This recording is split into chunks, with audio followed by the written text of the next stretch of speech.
Однажды русский генерал из гор к Тифлису проезжал. Ребенка пленного он вез. Тот занемог и не перенес трудов далекого пути. Он был, казалось, лет 6. Немногие догадываются, что лермонтовский Цири – один из самых ярких и любимых персонажей отечественной классики, по национальности чеченец. Захаров и Лермонтов были современниками. Художник нарисовал 2 портрета гениального поэта. Возможно, позируя Захарову, Лермонтов услышал историю его жизни. Отталкиваясь от его судьбы, поэт создал замечательную поэму, лейтмотивом которой стало стремление к свободе. Будущий знаменитый художник родился в богатом притечном селении Дады-Юрт. В наказании за набеги и в назидании всей остальной незамеренной Чечне в 1819 году он был уничтожен русскими войсками. Упоминание об этой масштабной карательной операции имеется в записях Ермолова. Двор каждый почти окружен был высоким забором, и надлежало каждый штурмовать. Многие женщин бросались на солдат. Женщин и детей взято в плен до 140, которых солдаты из сожаления пощадили, как уже оставшихся без всякой защиты и просивших помилования, но гораздо большее число вырезано было или в домах погибло от действия артиллерии и пожара. Селение состояло из 200 домов, 14 сентября разорено до основания. Петр Захарович Захаров, академик живописи, один из лучших художников России первой половины XIX века. Он был одним из уцелевших жителей этого уничтоженного аула. Облитого кровью 3-летнего ребенка, взятого из рук умирающей матери, солдаты доставили Ермолову, который захватил мальчика с собой в штаб-квартиру корпуса. Пленника Ермолов крестил и передал под присмотр казаку Захару Недоносову. Оттуда и пошла фамилия Захаров. Когда ребенок подрос, его взял на воспитание двоюродный брат Ермолова, генерал Николай Ермолов, командир 21-й пехотной дивизии. Обнаружив незаурядные способности мальчика, он направил его учиться в Петербургскую академию художеств. Захаров завершил курс с серебряной медалью, стал известным живописцем. За портрет Ермолова, выполненный в 1843 году, Захаров был удостоен звания академика. Захаров, об этом много раз было сказано, очень юным мальчиком попал в Петербург, в Москву. Он был увезен туда опекуном, это произошло в 1924 году. И приехав в Петербург, он попал в очень богатую художественную среду.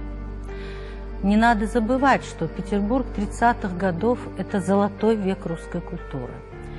Это время, когда работали Пушкин, Лермонтов и целый ряд величайших деятелей русской культуры. Не случайно этот век был так и назван – золотой век русской культуры. И надо сказать, что этот мальчик, талантливый мальчик, не затерялся в этой культуре. Он сумел занять в ней, а планка была очень высокая, достойное место. Захаров в 27 лет становится академиком. Он становится академиком в Петербургской императорской академии художеств, где не только мало кто из национальных меньшинств становился академиком, где никуда не принимали представителей национальных меньшинств вообще. Захаров он закончил Императорскую академию художеств на 3 года раньше положенного срока, заявил о своем желании делать работу на звание академика, блестяще с этой работой справился и в 27 лет стал академиком. Более того, его живопись, его творчество стоит у истоков русского реалистического портрета. Это время, когда формировалось русское реалистическое искусство, и поскольку портрет был ведущим жанром русской живописи, то именно в портретной живописи шло становление реалистического стиля.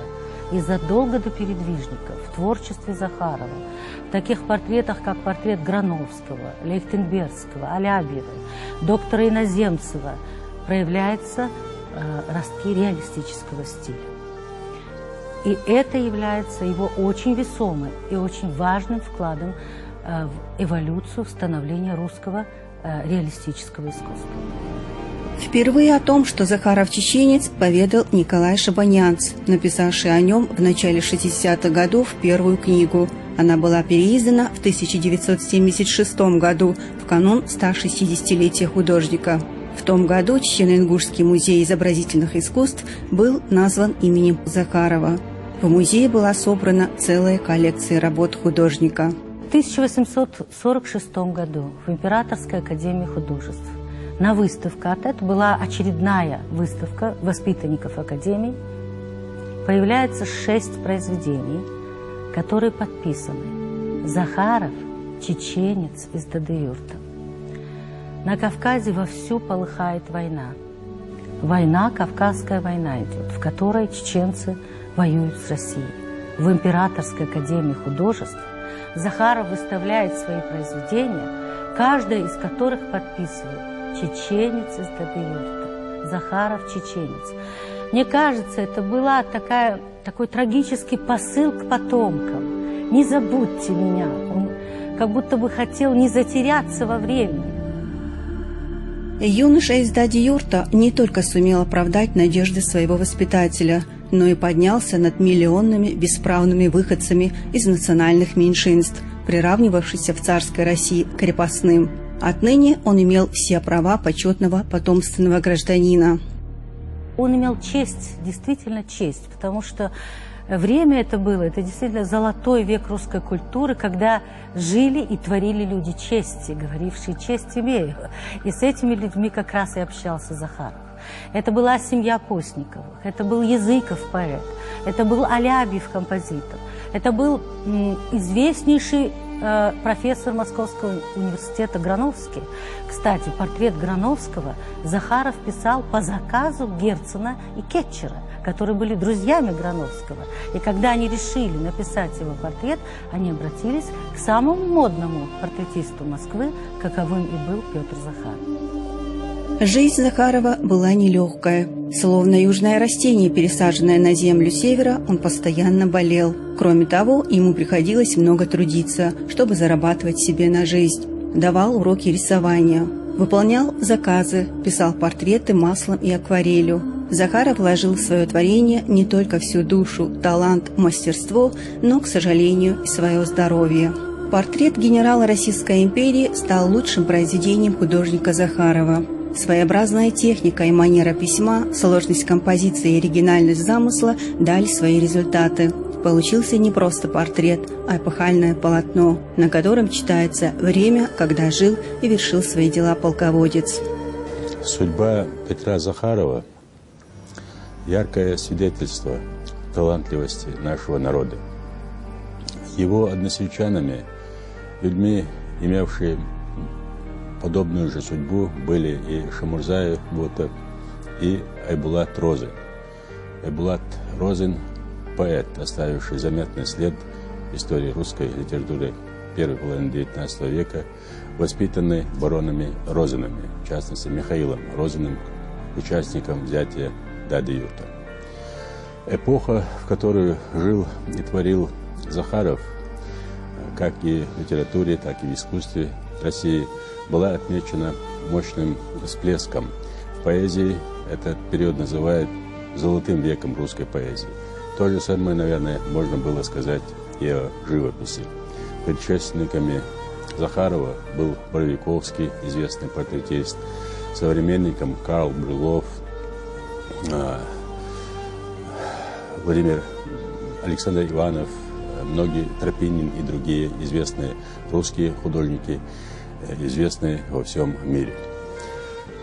Картины Захарова, их немного, но они, в общем, впадают в русло реалистической живописи XIX века. Он работал в военном ведомстве и создавал эскизы мундиров различных родов войск для царской армии.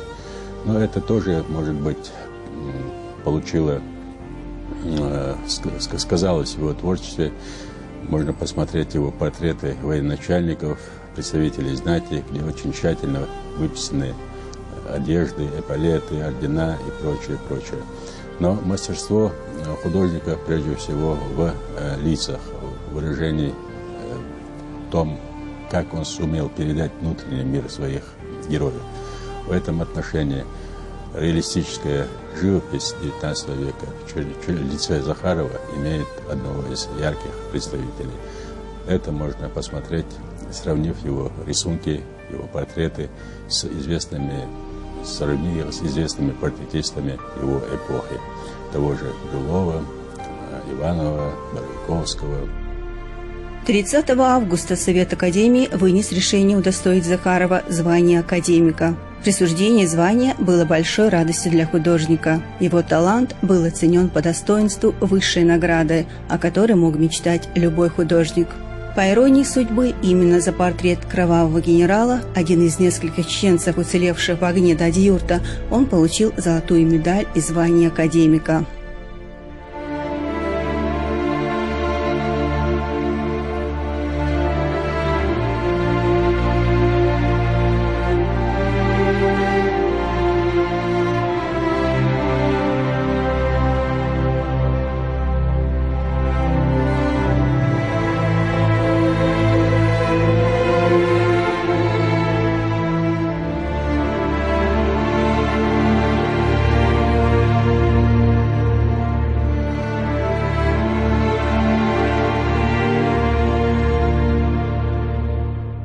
Остались бесценные свидетельства его душевного состояния. Это письма. 17 писем хранятся в историческом архиве в Ленинграде, написанные его рукой. Он пишет их из Петербурга в Москву своему опекуну Петру Николаевичу Ермолову. И, например, в одном из писем, поздравляя Ермолова с Рождеством, Захаров вдруг пишет: «Сколько помню себя, никогда не разделял этого праздника с православными». Безусловно, конечно, он знал, что он чеченец, помнил об этом.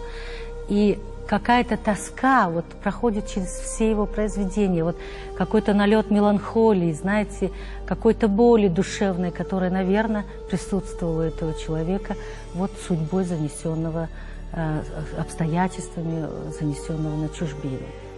И еще яркое свидетельство его состояния – это его академическая программа.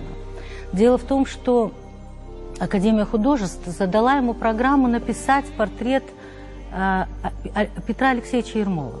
Ермолова, который, как мы знаем, огнем и мечом завоевывал Кавказ, и от которого сохранился документ, в котором он пишет, что взял в плен мальчика-чеченца. Взял в плен. Это была академическая программа, и Захаров создал портрет Ермолова. Он написал его на фоне гор, на фоне разворачивающегося сражения, этаким победителем. Но Пушкин, увидев этот портрет, сказал, у него были глаза, как буравчики, как свирепого человека. То есть, не отойдя от правды, показав его этаким воином и победителем, Захаров сумел выразить через вот это внутреннее духовное состояние Ермолова свое отношение к нему. 1843 год был в творческом отношении на редкость удачным для художника. В том счастливом для него году он написал еще и свой знаменитый портрет в бурке с ружьем. С малых лет Петр жил в русской семье, рос в славянской православной среде, но всегда помнил, что он чеченец. Поэтому и захотел увидеть себя на полотне настоящим горцем с типично кавказскими чертами лица, нос с горбинкой, широкие темные брови, черные пронзительные глаза, в которых скрывались боль и грусть о далекой родине. В декабре 1994 года музей в Грозном был разрушен. Как и другие экспонаты, полотна Захарова-чеченца сильно пострадали. Однако их, в числе других, удалось эвакуировать в Москву. К сожалению, после военных действий сохранилось всего 2 работы нашего известного земляка. Это портрет, его автопортрет в бурке с ружьем и портрет Ладыжинского.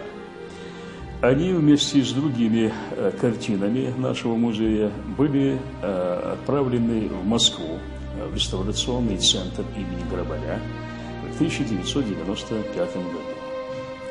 В настоящее время они отреставрированы и находятся в Москве.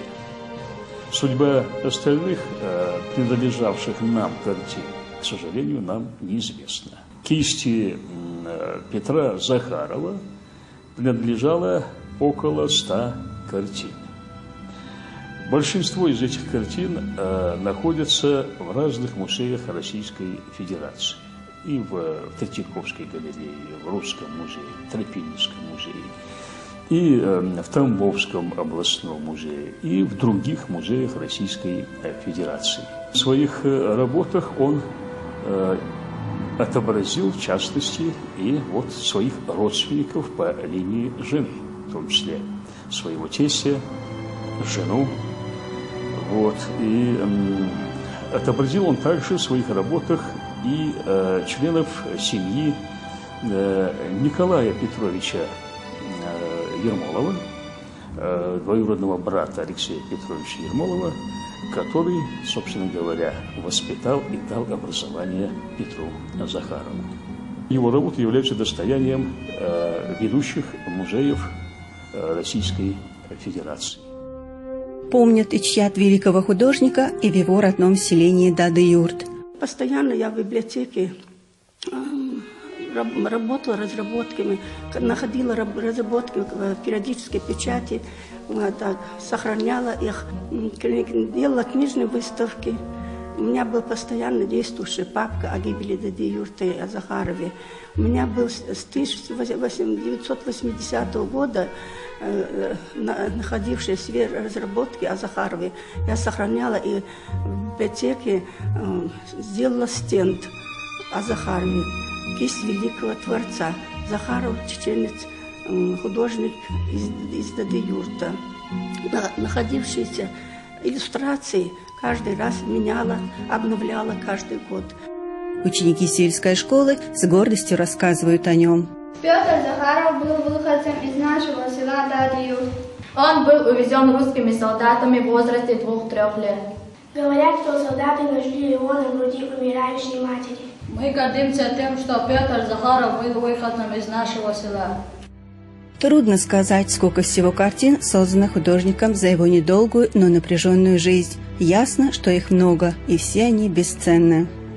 Дады-Юрт, история нашего народа, в моем понимании, играет большую роль. Даже спустя 190 лет после гибели Дады-Юрта мы об этом всегда вспоминаем с гордостью. Почему? Потому что из этого аула вышли такие известные люди, как Захаров, Бота Шамурзаев, еще много тех таких известных людей, которыми мы можем гордиться. Захаров в свое время, поживя в России, он в юности, как мы все знаем, был увезен в Россию, там вырос, учился, не знал свой язык, свои традиции, но всегда помнил о своем народе. Хотя жил там умер очень рано, в юности еще много творит. Считался в то время один из лучших портретистов России. В моем понимании, этот человек – гордость нашего народа, мы ими гордимся. Работа Захарова ценится как великого художника, как всех великих. Почему? Потому что дипломная работа Захарова оценена вот с таким вот большим, дали ему звание академика за этот портрет. Этот портрет генерала Ермолова, который сжег аул Дады-Юрт. Дали ему звание академика за этот портрет Ермолова. Дипломную работу получить академику невозможно. И сегодня, и тогда. Вот он был достоин этой высокой звания. Работы его хранятся, значит, в Третьяковской галерее в Москве. А его работы, знаешь, Русский музей, Ленинград, да и в зарубежных странах, в крупнейших музеях. И он идет с тем художником, с тем художником. Он идет с тем художником, гениальный художник. Вот гениальным художником, вот, как Леонардо да Винчи, Рафаэль, вот такие вот с этим художником он идет рядом с ним.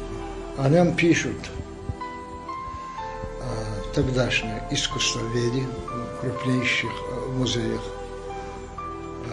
как гениального художника. Неполных 30 лет тяжелых, мучительных прожил художник. В сентябре 1846 года трагически оборвалась жизнь этого замечательного чеченца.